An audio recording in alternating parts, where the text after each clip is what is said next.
El cielo estaba gris cuando enterraron a Paul. Marina apretó la mano de su hijo con tanta fuerza que sus dedos se pusieron blancos.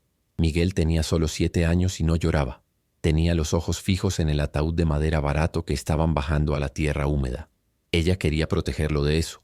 Pero ¿cómo se puede proteger a un niño de la muerte de su propio padre? 3 días.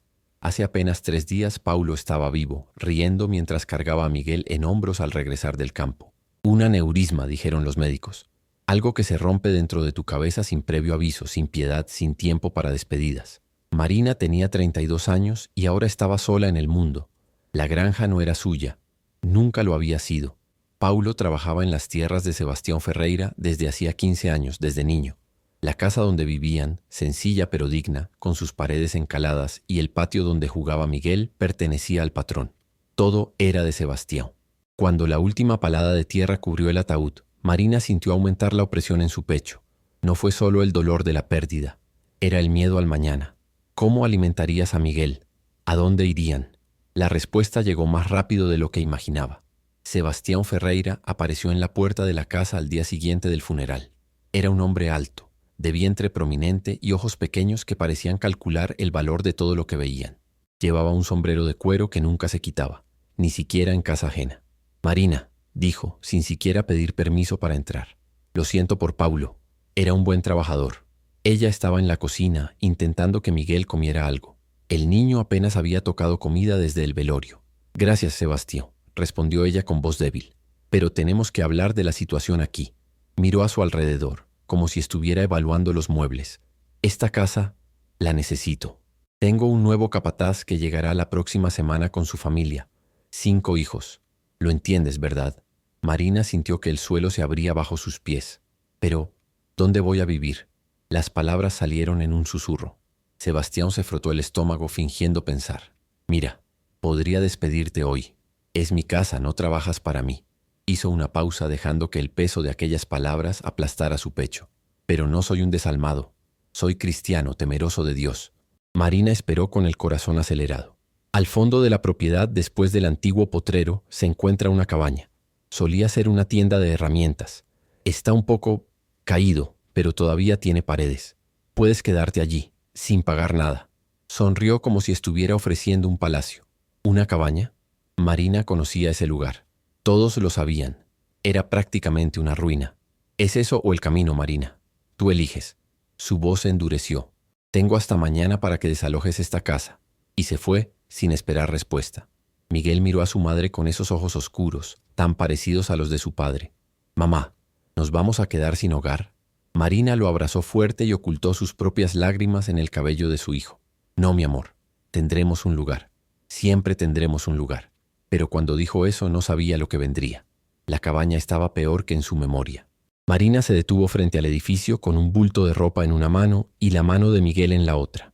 El sol de la tarde iluminaba cruelmente cada grieta, cada trozo de yeso caído, cada tabla podrida.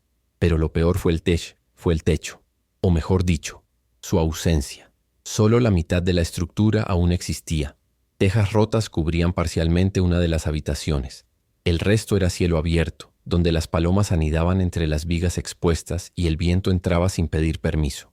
«Mamá», la voz de Miguel tembló. «¿Vamos a vivir aquí?» Marina se tragó el grito que subió a su garganta. «Es temporal, hijo mío. Solo hasta que nos organicemos». Mentir. No tenía dinero, ni trabajo, ni nadie. La familia de Paulo había desaparecido después del funeral. Nadie quería la carga de una viuda pobre con un hijo pequeño. Sus propios padres habían muerto hacía años. Estaba solo. Entraron en la cabaña. El olor a moho y abandono era sofocante. Había una habitación con parte del techo intacto. Allí tendrían que vivir. El suelo estaba hecho de tierra, húmedo y desigual. En la pared, clavos oxidados donde solían colgar las herramientas. Telarañas en los rincones. Una ventana sin cristal, solo un agujero en el ladrillo. Marina dejó el bulto en el suelo. Era todo lo que tenían. Algo de ropa, una fina manta, una sartén abollada, 2 tazas de aluminio. «Limpiemos un poco aquí, ¿vale?» Intentó sonreír, pero sus labios temblaron. Pasaron la tarde barriendo, limpiando telarañas, intentando hacer habitable el lugar. Marina usó palos secos para encender un fuego afuera y cocinó arroz en la olla vieja. Comieron sentados en el suelo en silencio. Cuando cayó la noche llegó el frío. «Mamá, Hace frío, dijo Miguel, acurrucado en la manta. Marina lo abrazó compartiendo el poco calor que tenían. Miró hacia arriba, a las vigas expuestas, a las estrellas que empezaban a aparecer por el agujero del techo. Fue hermoso de una manera terrible. Mañana será mejor, susurró. Prometo. Pero mañana trajo lluvia. Disfruta esto si valoras a la familia y sabes el peso que lleva una madre cuando necesita proteger a su hijo de la crueldad del mundo. Marina se despertó con la primera gota de agua fría golpeando su rostro. Por un segundo, todavía mareada por el sueño, no entendió qué era eso. Luego vino otra gota, y otro, y luego el sonido, el intenso repiqueteo de la lluvia sobre las pocas tejas que quedaban, el sonido del agua golpeando la tierra, el aullido del viento. ¡Madre!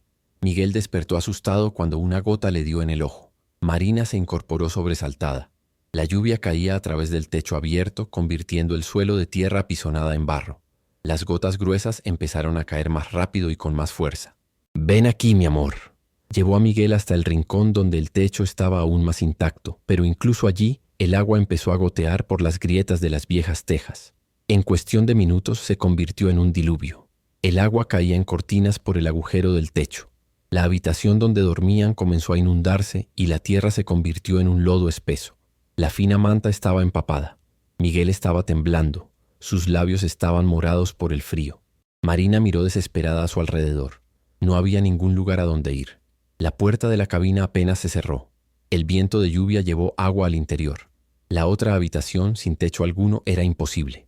«Miguel, quédate aquí debajo de mí», dijo, colocando su cuerpo sobre su hijo. La lluvia caía sobre su espalda, empapando su sencillo vestido, recorriendo su cabello, fría como el hielo. Sintió cada gota como una puñalada, pero se mantuvo firme, inclinada sobre Miguel, usando su propio cuerpo como escudo. «Mamá, estás mojada», gritó Miguel. «No importa, necesitas permanecer seco». Pero fue inútil. El agua corría por todas partes. Al poco tiempo, ambos estaban temblando incontrolablemente. Marina abrazó a su hijo con todas sus fuerzas, intentando calentarlo con el calor de su cuerpo. Pero ella misma estaba helada. La noche se prolongó en una eternidad de frío y oscuridad. Marina oró. Oró para que dejara de llover, para que Miguel no se enfermara, para que ella tuviera fuerzas para sobrevivir hasta el amanecer. Cada minuto parecía una hora. Cada hora parecía una vida de sufrimiento. Cuando finalmente salió el sol, la lluvia había cesado, pero la cabaña estaba destruida. Barro por todos lados, la manta arruinada, sus pocas prendas empapadas. La palangana que habían dejado en el suelo estaba llena de agua sucia. Miguel tenía fiebre. «Mamá, tengo frío», murmuró, con los ojos cerrados temblando. Marina lo envolvió en la ropa menos mojada que pudo encontrar y lo abrazó contra su pecho. La desesperación ahora era algo físico, le oprimía la garganta y le quemaba los ojos. No podía perder a su hijo, no después de perder a Paulo. «No pude. Yo arreglaré esto», dijo más para sí misma que para él. «Yo arreglaré todo». «¿Pero cómo? ¿Cómo puedes arreglar paredes que se caen, un techo destruido, una vida destrozada cuando no tienes nada? Sin dinero, sin herramientas, sin esperanza». Marina pasó los siguientes días a pura supervivencia. Consiguió leña seca para hacer fuego y calentar a Miguel. Pidió ayuda en la finca vecina y le dieron unas verduras viejas y un trozo de pan duro. Fue a la tienda del pueblo y el dueño, sintiendo pena, le dio una lata de leche condensada al niño. La fiebre de Miguel bajó al tercer día, pero la cabaña seguía siendo imposible. Cada noche era un terror. ¿Y si volviera a llover? ¿Y cuándo volvió a llover? Porque iba a llover. Era cuestión de tiempo. Marina tomó una decisión. Iba a arreglar esas paredes. Al menos rellena los huecos más grandes. Intenta que el lugar sea más seguro. No había materiales de construcción, pero sí ladrillos caídos alrededor de la cabaña, trozos de madera vieja. Podría improvisar. Tenía que intentarlo.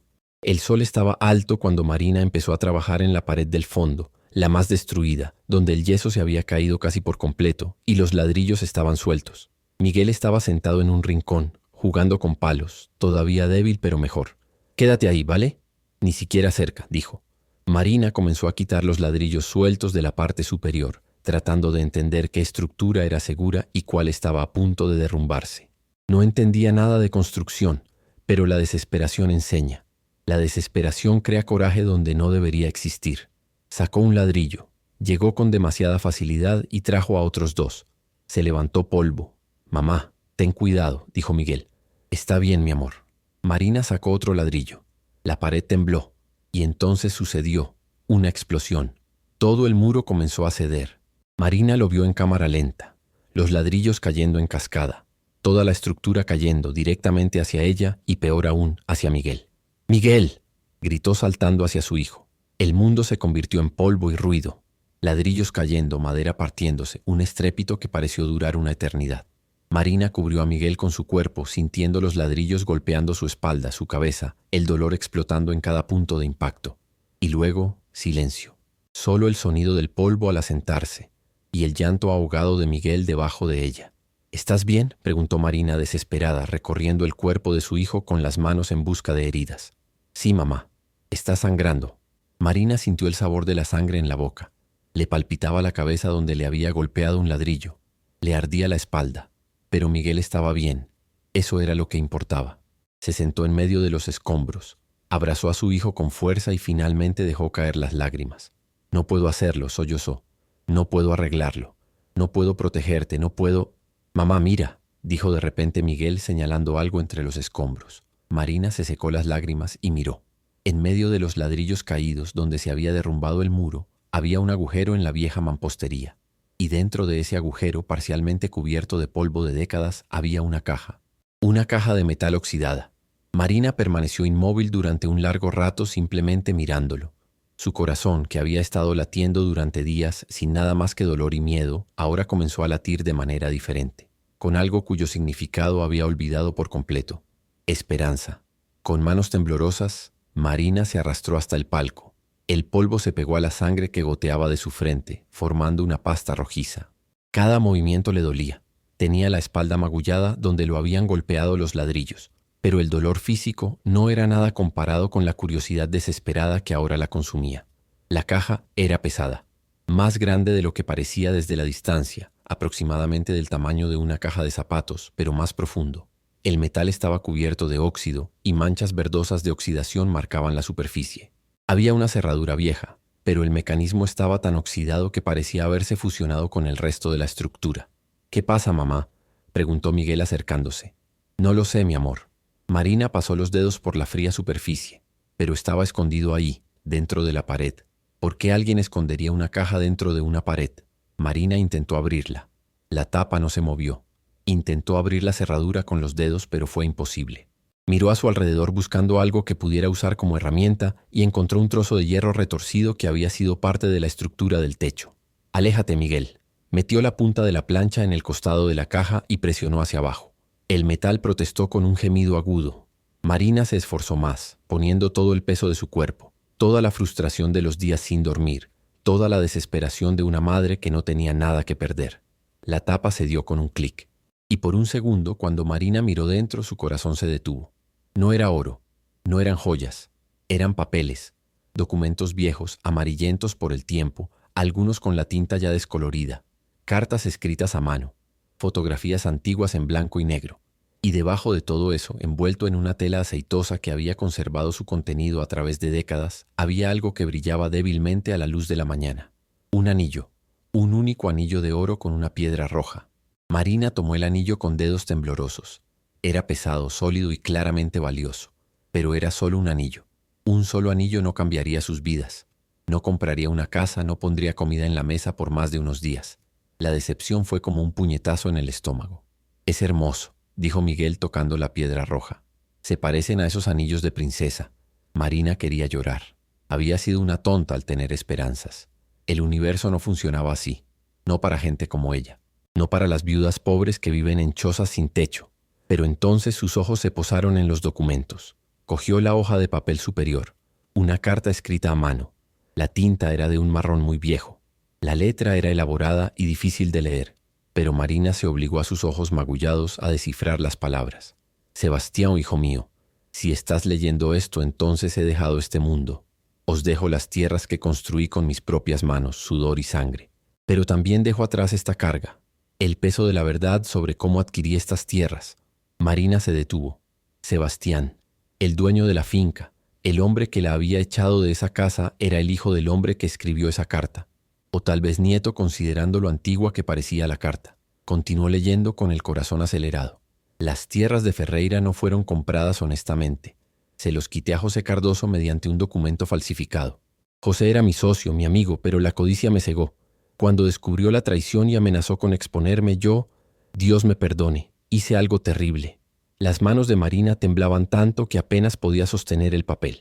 Escondí las pruebas del crimen, el documento original que acreditaba la propiedad de José, los papeles que demostraban la falsificación, todo en esta caja. Lo hice porque, en el fondo, siempre supe que algún día la verdad tendría que salir a la luz. La culpa me ha consumido todos estos años. Esta granja fue construida sobre mentiras y traición. Y si hay justicia en el cielo o en la tierra, un día los verdaderos dueños la reclamarán. Con eterno remordimiento, Antonio Ferreira. 15 de marzo de 1957, Marina leyó la carta 3 veces, sin creer lo que vio. Luego tomó los demás documentos. Existía una escritura antigua y amarillenta que decía José Cardoso como propietario legal de la finca. Había otro documento, claramente una falsificación mal hecha, cambiando el nombre a Antonio Ferreira. Y había más cartas, recibos y pruebas de un elaborado fraude que había tenido lugar hacía casi 70 años. «Mamá, ¿qué pasa?». Miguel tiró de su manga. Marina no podía hablar. Su mente estaba acelerada. José Cardoso. Ella conocía ese nombre. Por supuesto que lo sabía. Cardoso era el apellido de soltera de su madre. Su abuela había crecido en estas tierras antes de tener que marcharse miserable cuando lo perdieron todo. Su abuela siempre decía que había habido una injusticia, que la tierra era de ellos, pero nadie lo creía. Pensaron que era simplemente el resentimiento de los pobres. Pero era verdad. Todo era verdad. Esta granja, toda esta tierra donde Sebastián Ferreira reinaba como un pequeño tirano cruel, le había sido robada a su familia. Y Marina tenía la prueba.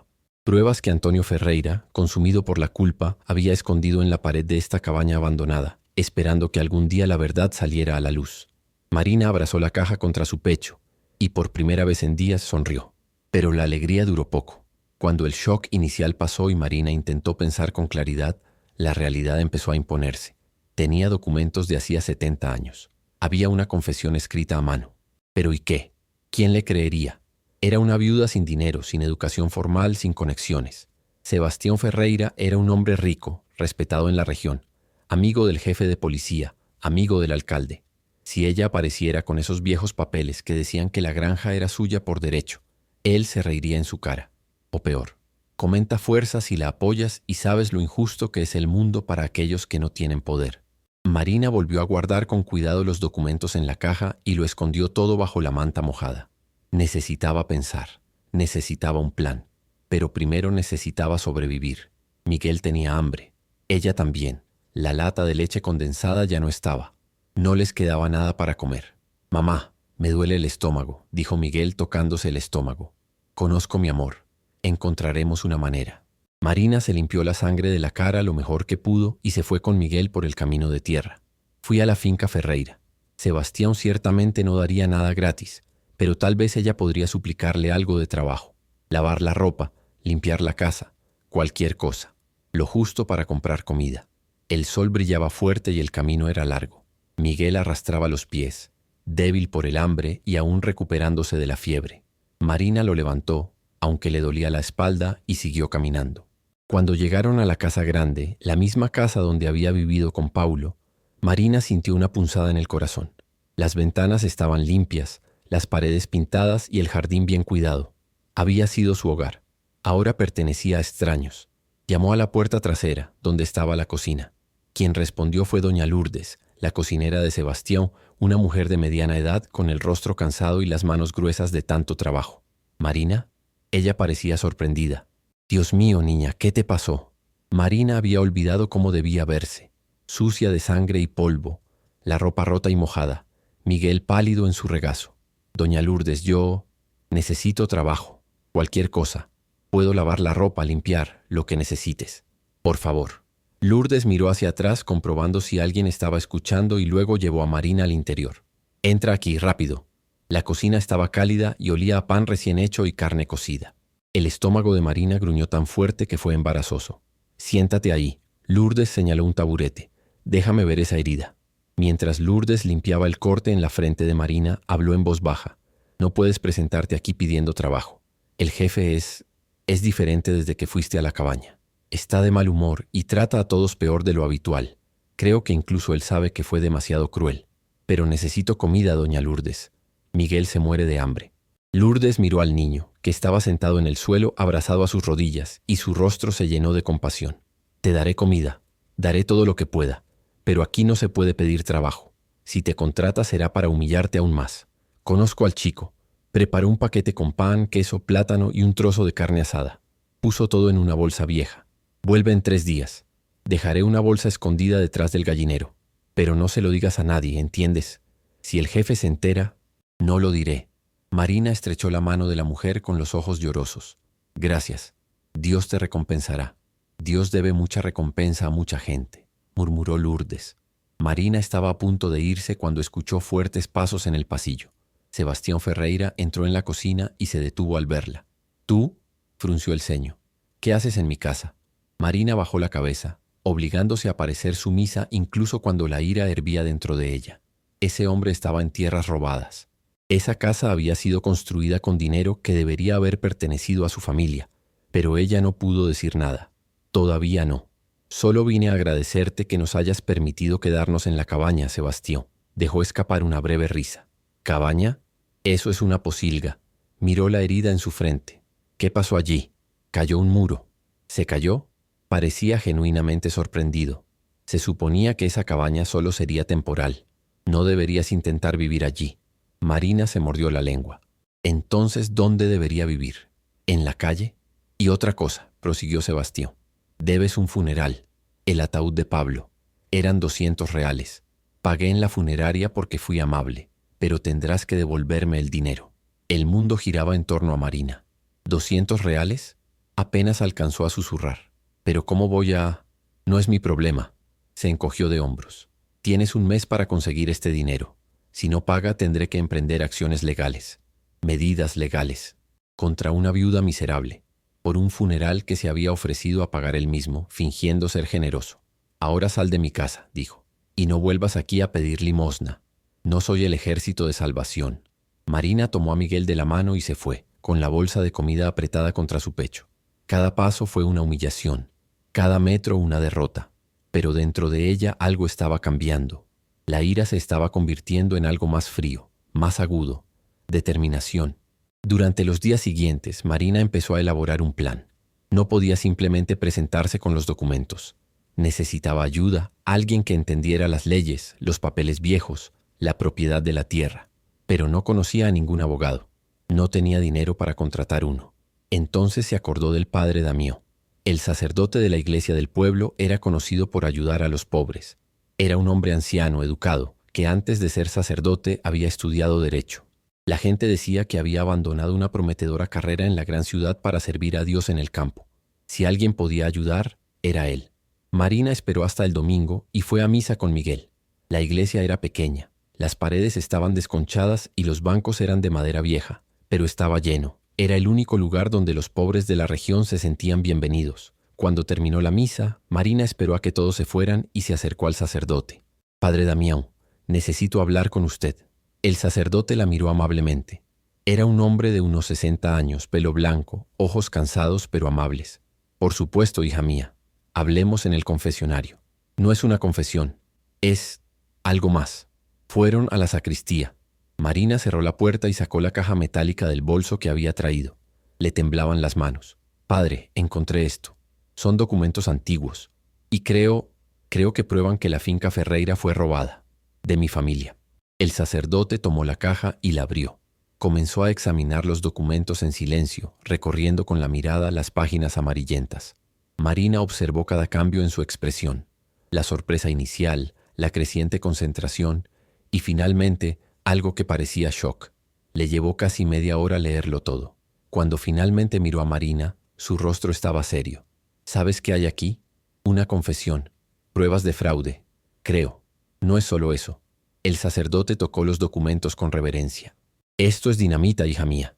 Si estos documentos son auténticos y lo parecen, prueban que la familia Ferreira ha estado en tierras que no les pertenecen desde hace casi 70 años. El corazón de Marina se aceleró. «¿Entonces puedo reclamar la finca? ¿Legalmente? Quizás. Sería un proceso complicado y que llevaría mucho tiempo. Pero con estos documentos tendría un caso sólido, muy fuerte». Marina sintió que se le escapaban las lágrimas. Fue real. Era posible. Pero, prosiguió el sacerdote con voz cada vez más seria. Hay que comprender el peligro. Sebastián Ferreira no entregará estas tierras sin luchar. Y es un hombre poderoso. Puede hacerte la vida aún más difícil. ¿Más difícil de lo que ya es? Marina soltó una risa amarga. Padre, vivo en una choza sin techo. Mi hijo pasó hambre. Debemos un funeral. ¿Cómo puede ser peor? El sacerdote guardó silencio por un momento. Tienes razón, dijo finalmente. Yo te ayudaré. Conozco un abogado en Caruaru, un hombre honesto. Me pondré en contacto con él. Pero esto llevará tiempo, Marina. Y necesitarás dinero para los costos del proceso. Tengo un anillo. Marina mostró el anillo de oro con la piedra roja. ¿Vale algo? El sacerdote examinó el anillo bajo la luz. Sí, vale la pena. Esa piedra es un rubí. No es grande, pero es de buena calidad. Puedes conseguirlo entre 3 y 4.000 reales en una joyería honesta. 3.000 reales. Era más dinero del que Marina había visto en toda su vida. ¿Entonces vendo el anillo, le pago al abogado y demandamos? Básicamente sí, pero primero necesitamos hacer copias de estos documentos. Autenticado. Y guarde los originales en un lugar seguro. Muy seguro. Marina asintió, su mente ya estaba trabajando. Por primera vez en semanas sentí algo más que desesperación. Sentí esperanza y ira. Una ira fría y calculada contra un hombre que la había humillado cuando estaba en su punto más bajo. Sebastián Ferreira iba a pagar. Pero el destino tenía otros planes. 2 días después, cuando Marina regresó de la iglesia con las copias certificadas de los documentos escondidas en su bolso, encontró algo que le heló la sangre. La cabaña estaba rodeada. 3 hombres esperaban afuera.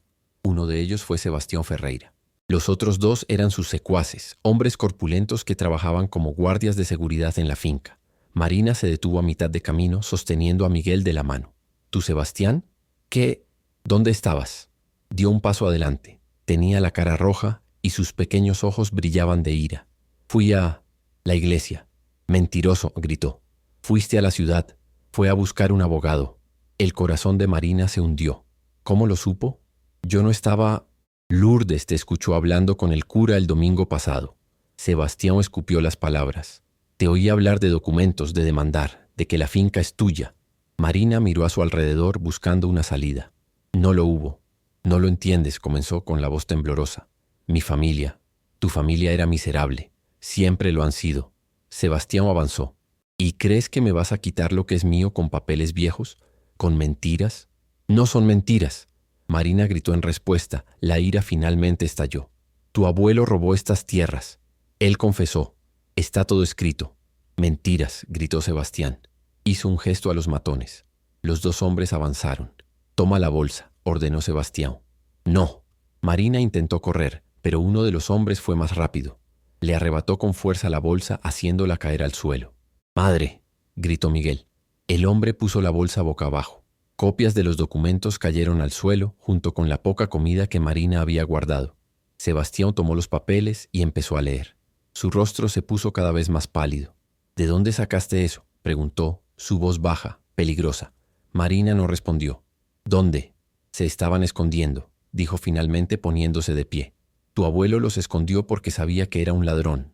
Y eres como él. Sebastián rompió los documentos delante de ella. Los rompió en pedazos pequeños y los arrojó al suelo. No importa, dijo Marina, sorprendida por su propia calma. Tengo los originales, y se guardan en un lugar seguro. La expresión de Sebastián cambió. Por un segundo, Marina vio miedo en sus ojos. Entonces te haré una propuesta, dijo lentamente. Dame estos originales y te daré dinero. 5.000 reales. Es más de lo que verás en tu vida. Toma el dinero, toma a tu hijo y vete. Muy lejos, muy lejos. No. 10.000 entonces. No. No entiendes con quién estás tratando, estalló Sebastián. Puedo acabar contigo. Puedo hacer de tu vida un infierno. Mi vida ya es un infierno, respondió Marina. Y fuiste tú quien lo hizo. Tú fuiste quien me arrojó a una choza sin techo.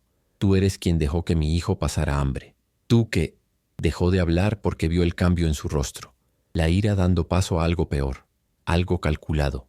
¿Sabes algo?, dijo Sebastián lentamente. Esa cabaña es de mi propiedad. Y no te autoricé a quedarte allí. Dijiste que podía. Cambié de opinión. Él sonrió, pero era una sonrisa cruel. Tienes hasta mañana por la mañana para irte. Y si regresas, llamaré a la policía por invasión. Marina se quedó sin palabras. ¿Qué pasa con esa deuda funeraria? Aumentó. Son 500 reales ahora. Por intereses. Se giró para irse, luego miró hacia atrás. Ah, y he oído que tienes un anillo de oro, un anillo con rubí. Si apareces porque lo robaste, presentaré un informe policial. No robé nada. Pruébalo. Sebastián se encogió de hombros. Hasta mañana, Marina. Espero no tener que llamar a la policía.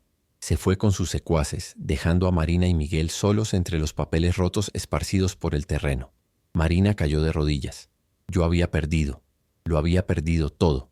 Pero entonces sintió la pequeña mano de Miguel en su hombro. Mamá, él no sabe dónde están los papeles reales, ¿verdad? Marina miró a su hijo, y poco a poco empezó a sonreír. No, Sebastián no lo sabía. Los documentos originales estaban resguardados en la sacristía de la iglesia, custodiada por el padre Damián. Sebastián solo había roto las copias, y Marina todavía tenía el anillo. El juego no había terminado. De hecho, apenas había comenzado. Esa noche Marina no durmió en la cabaña. Tomó a Miguel y fue a la iglesia. El padre Damián les dejó dormir en una pequeña habitación al fondo, un espacio pequeño pero seco, con un fino colchón en el suelo. Mientras Miguel dormía, Marina y el cura conversaban tranquilamente a la luz de una vela. Él sabe lo de los documentos, dijo Marina. Harás todo lo posible para detenerme. Lo sé. El sacerdote hablaba en serio, pero cometió un error. Al amenazarte públicamente, al echarte de la cabaña, demostró miedo. Demostró que los documentos son reales y que él lo sabe. ¿Pero qué hago ahora? Dijo que me va a acusar de robo por el anillo. Así que vamos a adelantarnos. El sacerdote sacó un papel. Mañana temprano irás conmigo a Caruaru. Busquemos al abogado, registremos los documentos, iniciemos el proceso. Y venderemos el anillo en una joyería de buena reputación y obtendremos un recibo oficial que demuestre que usted es el propietario legítimo. Si Sebastián te acusa de robar, caerá al suelo. Marina asintió, pero sintió que su miedo crecía. ¿Y si me lastima? ¿Si le hace algo a Miguel? El sacerdote guardó silencio durante un largo rato. Por eso te vas a quedar aquí en la iglesia hasta que esto se resuelva. No tendrá el valor de hacer nada dentro de la casa de Dios. Espero. Una pequeña palabra que conllevaba tanto miedo. Marina miró a Miguel durmiendo plácidamente por primera vez en días y tomó una decisión. Fui hasta el final, lo que fuera necesario. Su familia había perdido esas tierras por cobardía, por no luchar, por aceptar la injusticia. Ella no haría lo mismo. Iba a pelear. Y cuando saliera el sol, la guerra realmente comenzaría.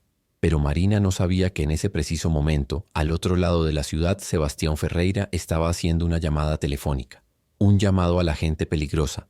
Personas que resolvieron problemas. Personas que hicieron desaparecer a las viudas incómodas. El teléfono sonó 3 veces antes de que alguien contestara. ¿Hola? La voz al otro lado de la línea era espesa e impaciente. Sebastián Ferreira apretó el dispositivo con tanta fuerza que sus dedos se pusieron blancos. Necesito un trabajo, dijo en voz baja, mirando a su alrededor a pesar de que estaba solo en la oficina.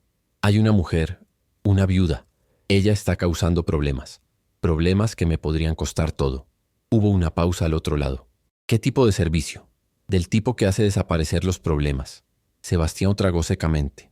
Nunca antes había hecho algo así, pero estaba desesperada. Tiene un hijo pequeño, ambos necesitan irse, muy lejos. No pudo terminar la frase. Entiendo, dijo la voz. Será caro, muy caro. Yo pagaré, lo que sea. 20.000, la mitad ahora, la mitad después. Sebastián cerró los ojos. 20.000 reales. Pero valdría la pena cada centavo si se pusiera fin al problema de una vez por todas. Hecho. Cuando puedas. 3 días, interrumpió la voz. Pero hay una condición. Quiero saber dónde está. Y quiero saber sobre estos documentos que tiene. Sebastián dio toda la información. La cabaña, la iglesia, todo. Cuando colgó el teléfono le temblaban las manos. Acababa de cruzar una línea de la que no había retorno, pero no tenía idea de que esa llamada estaba siendo grabada. A la mañana siguiente, Marina se despertó con el sonido de las campanas. La iglesia estaba en silencio. La luz de la mañana entraba a través de las ventanas de colores, creando patrones en el suelo de piedra. Miguel seguía durmiendo, envuelto en una manta que le había regalado el cura. Marina se levantó con cuidado. Le dolían todos los músculos del cuerpo. Las heridas en su espalda donde habían golpeado los ladrillos eran de color púrpura, pero estaban sanando. Se tocó el corte en la frente y también mejoró. Pero las heridas que nadie veía, las del corazón y del alma, seguían sangrando. El padre Damián apareció en la puerta. «Buenos días, hija mía. ¿Conseguiste dormir?» «Un poco». Marina se frotó los ojos. «¿A qué hora vamos a Caruaru?» «En 1 hora, pero primero hay alguien que quiere hablar contigo». Marina frunció el ceño. El sacerdote se alejó y otra persona entró en la habitación. Era doña Lourdes. La cara del cocinero de Sebastián estaba hinchada de tanto llorar. Se arrodilló frente a Marina. «Perdóname», sollozó. «No quería. Me obligó. Dijo que me iba a despedir si no le contaba lo que oí». Marina lo entendió enseguida. Fue Lourdes quien le contó a Sebastián su conversación con el cura. «Levántate, doña Lourdes», dijo Marina en voz baja, ayudando a la mujer a levantarse. «No es tu culpa. Tú también eres pobre como yo. También depende de él. Pero vine a advertirte de algo». Lourdes la secó rostro. «Anoche pasaba por el pasillo y escuché al jefe hablando por teléfono. Estaba contratando a alguien para hacerte daño, Marina, para hacerte desaparecer». A Marina se le heló la sangre. «¿Dijo eso?», dijo. «Escuché todo. Y yo lo grabé». Lourdes sacó un viejo celular de su bolsillo. «Sé que está mal grabar conversaciones de otras personas, pero tenía miedo, asustado de lo que les iba a hacer a ti y al niño». El padre Damián sacó su celular y presionó play. Por el pequeño altavoz salió la voz de Sebastián, distorsionada pero reconocible. «Necesito un servicio. Ella tiene un hijo pequeño, los dos necesitan irse, muy lejos». Marina tuvo que sentarse. Sus piernas ya no la sostenían. «Dios mío», susurró. «Realmente iba a...». «Lo estaba», confirmó Lourdes llorando. «Y por eso estoy aquí, para darte esto, para ayudarte. No mereces lo que te hizo. Nadie lo merece». Marina abrazó a la mujer y las dos lloraron juntas. «Gracias», susurró Marina. «Puede que nos hayas salvado la vida». El padre Damián guardó con cuidado su móvil. «Esto lo cambia todo», dijo con el rostro serio pero con un brillo de esperanza en los ojos. «Con esta grabación no solo tenemos un caso de propiedad civil de tierras, tenemos pruebas de intento de asesinato. Sebastián Ferreira está acabado». El viaje hasta Caruaru duró 2 horas. El padre Damián conducía su vieja camioneta con Marina y Miguel en el asiento del pasajero. Habían dejado a Lourdes en casa de una sobrina, donde permanecería escondida hasta que las cosas se resolvieran. En la ciudad encontraron por primera vez la joyería. El propietario era un anciano con gafas gruesas que examinaba el anillo con una lupa profesional. «Es un rubí genuino», dijo después de unos minutos. «No es grande, pero la calidad es excelente. Época, diría yo, de mediados del siglo pasado. El oro es de 22 quilates». Miró a Marina. «Puedo ofrecerle 4.500 reales». Marina apenas podía creerlo. 4.500 reales. Fue una fortuna. «Acepto», dijo con voz firme. El joyero preparó todos los recibos y documentos que acreditaban la venta. Marina salió de la tienda con el dinero en el bolso y el corazón acelerado. Luego fueron al despacho del abogado. El doctor Enrique Barreto era un hombre de 50 años, cabello gris, traje sencillo pero bien cuidado.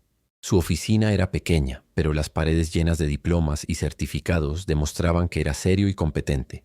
Pasó 3 horas estudiando minuciosamente los documentos. Cuando terminó, se quitó las gafas y miró a Marina con una expresión mitad sorpresa, mitad admiración. «Señora Marina», dijo lentamente, «tiene entre manos uno de los casos de fraude inmobiliario más sólidos que he visto en mi vida. Estos documentos son auténticos. La confesión del señor Antonio Ferreira es detallada e incriminatoria. La evidencia de falsificación es irrefutable». «¿Entonces puedo demandar?», preguntó Marina casi sin poder respirar. «No solo puede, sino que debe». «Y con la grabación del intento de asesinato». El doctor Enrique negó con la cabeza. «El señor Sebastián Ferreira no solo perderá su tierra, él va a prisión». Marina sintió que las lágrimas corrían por su rostro, pero esta vez fueron lágrimas de alivio, de justicia, de esperanza. «¿Cuánto tiempo tardará?». «Normalmente un caso como este tardaría años, pero con pruebas tan contundentes y considerando la gravedad de las amenazas contra usted, puedo solicitar una orden judicial de emergencia». Abrió un calendario. 3 semanas, quizás un mes. «Voy a presentar el caso hoy y pediré protección policial para usted y su hijo». «No tengo dónde quedarme», admitió Marina. «Sí, la hay», intervino el padre Damián. «Tú te quedas en la iglesia, durante el tiempo que sea necesario». El doctor Enrique tomó los documentos con atención. «Necesitaré los originales para el proceso, pero haré copias certificadas para que usted las conserve. Y sobre los honorarios, tengo dinero». Marina abrió su bolso. «¿Cuánto cobras?». «Pago inicial de 2.000 reales. Pagamos el resto a medida que se desarrolla el caso, y cuando recuperes tu tierra podremos colonizar el resto». Marina puso el dinero sobre la mesa. Era casi la mitad de lo que había recibido por el anillo, pero no le importaba. Fue una inversión en la nueva vida que ella y Miguel tendrían. Cuando salieron de la oficina, el sol se estaba poniendo. Marina miró hacia el cielo anaranjado y por primera vez en semanas sintió paz. La guerra realmente había comenzado, pero esta vez tenía las armas adecuadas. Las 3 semanas siguientes fueron las más largas de la vida de Marina. El doctor Enrique trabajó rápidamente. La causa fue archivada, la grabación fue entregada a la policía y se emitió una orden judicial que prohibía a Sebastián acercarse a Marina o Miguel. Cuando la policía se presentó en la finca para avisar a Sebastián, este intentó sobornar a los funcionarios. Intenté usar tus conexiones. Llamó a amigos influyentes, pero no había ninguna conexión que pudiera salvar a alguien de una grabación que admitía conspiración para asesinar. Sebastián fue detenido preventivamente. La noticia se extendió por la región como la pólvora. El hombre más rico y poderoso de esa zona estaba en prisión. Y una viuda pobre, la misma a la que había humillado y expulsado, fue la responsable de su caída. La gente empezó a aparecer en la iglesia para ofrecer apoyo a Marina. Doña Lourdes regresó, ya sin miedo. Otras mujeres que habían sido maltratadas por Sebastián vinieron a contar sus historias. Los trabajadores agrícolas que habían sido explotados durante años se presentaron a testificar. Marina se dio cuenta de que no estaba sola. Nunca lo había estado. Había cientos de personas esperando justicia, y ella había sido el catalizador para que finalmente se hiciera justicia. Un mes después, el juez dictó sentencia preliminar. Marina estaba en la sala, cogida de la mano de Miguel. A su lado estaba el padre Damián. Doctor Enrique al frente, seguro y preparado. Del otro lado, Sebastián Ferreira parecía haber envejecido 10 años. Tenía el rostro pálido y los ojos hundidos. Las esposas que tenía en las muñecas parecían demasiado pesadas para sus brazos. La jueza, una mujer de mediana edad y expresión severa, leyó el veredicto. Después de un análisis exhaustivo de las pruebas presentadas, incluidos documentos históricos autenticados, la confesión manuscrita del señor Antonio Ferreira y la grabación incriminatoria del acusado Sebastián Ferreira, este tribunal determina lo siguiente. Marina contuvo la respiración.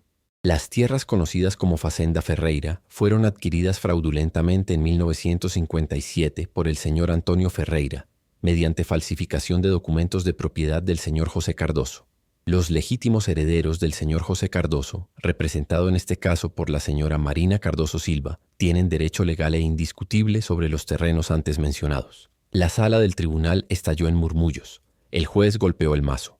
Además, el acusado Sebastián Ferreira es declarado culpable de amenaza, coacción y conspiración para cometer asesinato.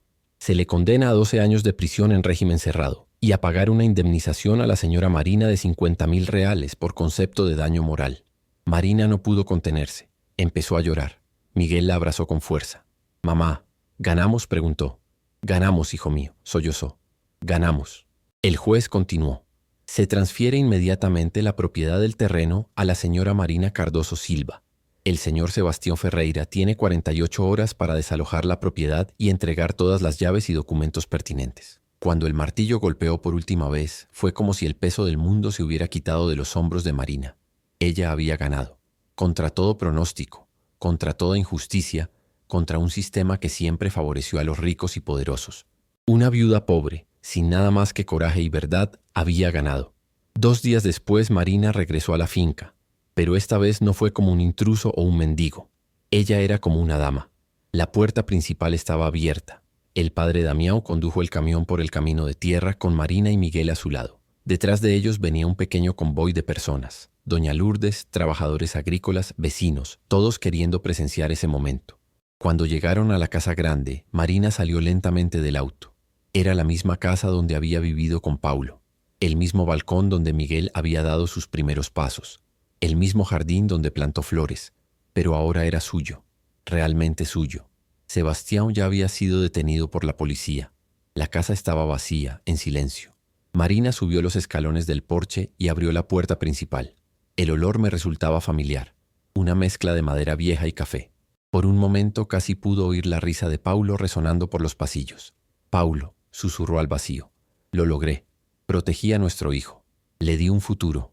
Miguel entró corriendo explorando la casa como si fuera la primera vez. «Madre, mi habitación. Aún quedan mis dibujos en la pared». Marina siguió a su hijo hasta la pequeña habitación del fondo. Estaban los dibujos que Miguel había hecho meses atrás antes de que todo se desmoronara. Dibujos de una familia feliz, de sol, árboles y perros. Con cuidado arrancó el dibujo de la pared y lo sostuvo contra su pecho. «Hagamos nuevos dibujos», dijo. «Dibujos aún más bellos». El día pasó en un torbellino.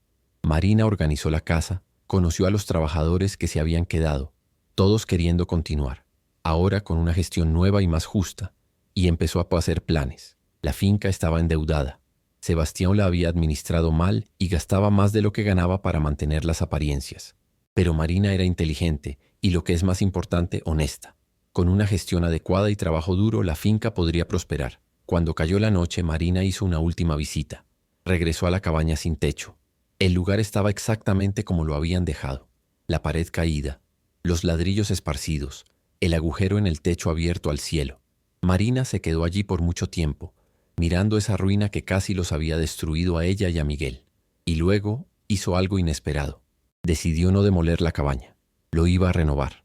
Iba a arreglarlo, ponerle un techo nuevo, paredes fuertes, pintarlo de bonitos colores. E iba a convertirlo en algo útil. Tal vez una biblioteca, una pequeña escuela para hijos de trabajadores o un centro comunitario. Porque esa cabaña, así como representaba sufrimiento, también representaba supervivencia. Representaba la noche en que usó su propio cuerpo para proteger a su hijo de la lluvia. Representaba el momento en que el muro cayó y reveló la verdad oculta. Esa cabaña fue el comienzo de su victoria, y merecía ser recordado. 6 meses después, Marina estaba en el porche de la casa grande tomando café mientras salía el sol. Miguel jugaba en el jardín con un perro callejero que habían adoptado. El niño estaba sano, feliz, y reía a carcajadas mientras corría por el césped. La granja estaba prosperando. Marina había contratado a un administrador honesto, había dado aumentos a todos los trabajadores y había comenzado a diversificar la producción. Además de ganado, ahora cultivaban hortalizas orgánicas que se vendían en la ciudad. La cabaña había sido renovada y ahora era una pequeña escuela. 15 niños locales estudiaron allí gratis, incluido Miguel. Doña Lourdes dio clases de cocina y manualidades a mujeres de la comunidad. Y en la pared de la entrada de la cabaña, Marina hizo hacer una placa de bronce. Aquí, en los momentos más oscuros, la verdad estaba escondida esperando ser encontrada. Que este lugar sea siempre un recordatorio. La justicia puede llevar tiempo, pero siempre llega a quienes tienen el coraje de luchar por ella. El padre Damián vino a desayunar. Venía todas las semanas. «¿Cómo te sientes hoy?», preguntó sentándose a su lado. «En paz», respondió Marina con sinceridad. «Por primera vez en mucho tiempo, en paz. Te lo mereces, hija mía, después de todo lo que has pasado». Marina miró al horizonte, a las tierras que ahora eran suyas, tierra que había sido de su familia, que había sido robada y que ahora había regresado a casa. «Sabe, padre», dijo en voz baja, «solía estar enojada con Dios por llevarse a Paul, enojada con Sebastián por humillarme, enojada con el mundo por ser tan injusto. ¿Y ahora? Ahora entiendo que todo tenía un propósito». Miró a Miguel en tono de broma. «Si Paulo no hubiera muerto, si Sebastián no me hubiera expulsado a esa choza, si no se hubiera caído el muro, nunca habría encontrado la verdad. Nunca me habría enterado de la injusticia contra mi familia. Nunca habría luchado por la justicia. Dios obra de maneras misteriosas», dijo el padre Damián. «Funciona». Marina sonrió. «Y a veces utiliza una choza sin techo para enseñar que incluso en ruinas pueden hacer algo nuevo, algo fuerte, algo justo». Miguel salió corriendo al balcón. «Madre, doña Lourdes dijo que hoy nos vas a enseñar a hacer pan en la escuela. ¡Qué maravilloso, mi amor!». Marina besó la frente de su hijo. «Entonces prepárate». Cuando Miguel se escapó, Marina se levantó y caminó hasta el borde del balcón. Desde allí podía verlo todo, toda la finca, los verdes pastos, ganado pastando pacíficamente, trabajadores comenzando el día, la cabaña renovada donde los niños aprenderían y crecerían.